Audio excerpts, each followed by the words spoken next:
walk and chew gum at the same time, and we got several balls in the air. And despite that tragic loss, if Officer Rory was here today, he'd want the community to know just how dedicated his extended family is here with the Charlotte-Mecklenburg Police Department, and that tremendous work that he had done over his career continues to be done by others in the organization, and that's what really brings us here this afternoon, and we appreciate everyone's patience.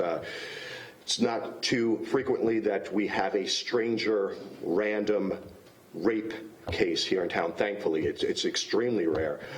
So when we get one, it's a big deal. Anytime a person is raped, whether it's a known suspect or an unknown suspect, it's a big deal. But it's extremely rare that you have an unknown suspect rape arbitrarily a person that they don't know or haven't had some kind of acquaintance with. That happened yesterday morning, just about 2 in the morning, over on West 28th Street in our Metro Division.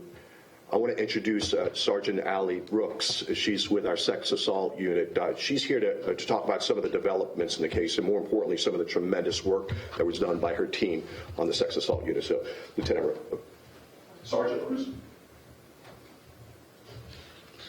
Hi, good afternoon. Sergeant Allie Brooks with the sexual assault unit. I want to go over the case that Rob was mentioning that occurred in the early morning hours of September 2nd in the Metro Division, the 700 block of West 28th Street.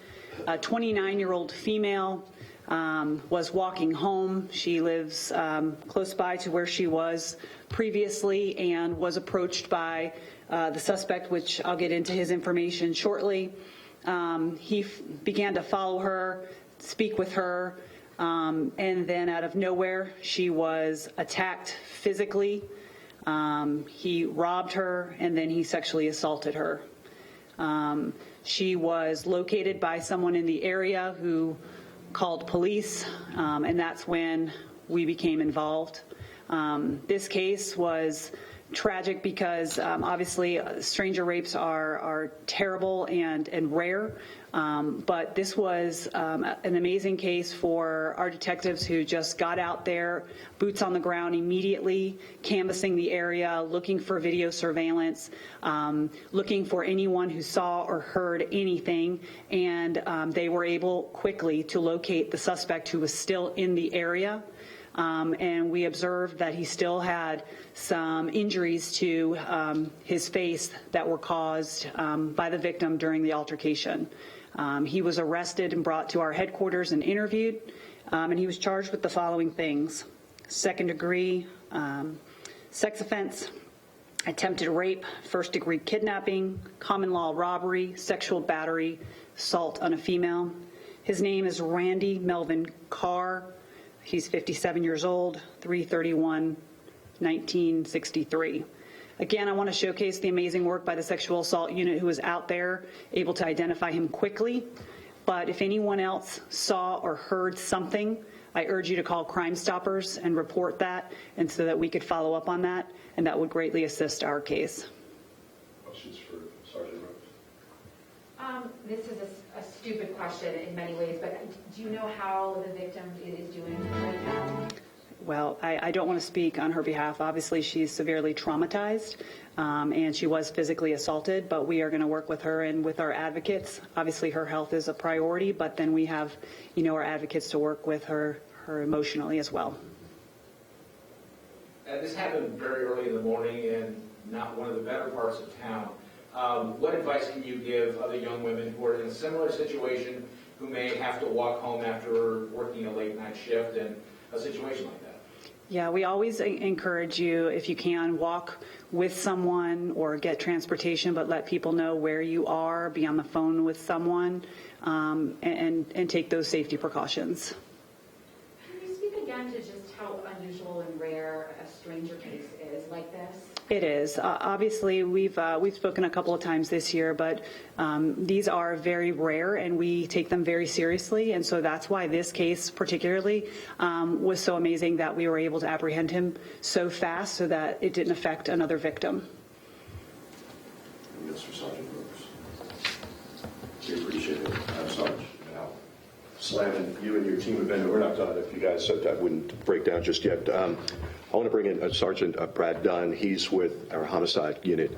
It's an update for those of you who remember the case back in 2019 of Nathaniel Eisenhower. He was killed, 19 years old. This kid was 19 years old, killed, murdered up in our University City Division back in 2019. And I believe it was a parking lot, a supermarket back in 2019. I've got Sergeant Dunn with us here this afternoon. He's got an update on that case that he wants to pass along.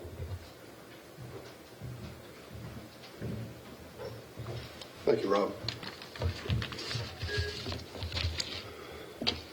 Today we're holding a press conference to give you a little bit of an update on the Nathaniel Eisenhower case. The purpose of this press conference is to announce that Crime Stoppers has received an additional $20,000 from private donations, which is bringing up the total of up to $25,000 for information that we received that could lead to an arrest of the person responsible for this shooting. I'm here with Nathaniel's family now to give you a recap of the case. On November 25th, 2019, the University City Division officers responded to a shots fired call for service at the Harris Teeter parking lot and the 8600 block of University City Boulevard. Short time later, officers arrived on scene, did not locate any victims, did not locate any witnesses or suspects. A few minutes passes. Officers then receive a call at Atrium Health University of a assault with a deadly weapon. Injury victim that showed up. That victim was Nathaniel Eisenhower. He was subsequently pronounced deceased as a result of a gunshot wound. We're going to be passing out to the media a video clip of a suspect vehicle. We are needing people from the community to come forward, provide us information on who the owner of this vehicle is, any occupants that would have possibly been in this vehicle on the date of the incident. We know that there are people out there that have this information. Nathaniel was a resident of Cabarrus County and was loved by many. His family needs closure in this case. His family needs answers in this case. His family wants justice. Coupled with that, we here at CMPD also want justice. The residents of Mecklenburg County should want justice. There is a killer walking the streets right now that deserves to be held accountable. If you have information about this case, we ask you to please call Crime Stoppers at 334-1600, or you can call and speak directly to a homicide detective by calling 432-TIPS. Keep in mind, if you provide information that leads to an arrest, you can receive up to $25,000. Please help this family get closure and get answers that they need. Questions for Sergeant Dunn? Anyone?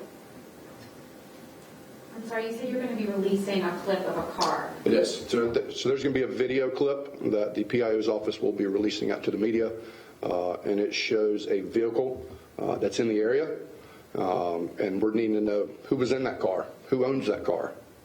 We would like to speak to those persons. Appreciate you, Sergeant. Just keep an eye on your respective inboxes, if you would, guys, for the the clip of that video. Encourage the community, anyone with information, up to a $25,000 reward. Don't want to, belabor it. Need to know who you are, where you live. Don't have to testify in court. Strictly anonymous, up to $25,000. 704-334-1600. $25,000 reward for information that leads to an arrest or arrests in that Nathaniel Eisenhower case. Before we part company, everybody good to go? Yeah, anything that's kind of looming for the greater good? Going once, going twice. Appreciate everyone. Thanks. Thank you.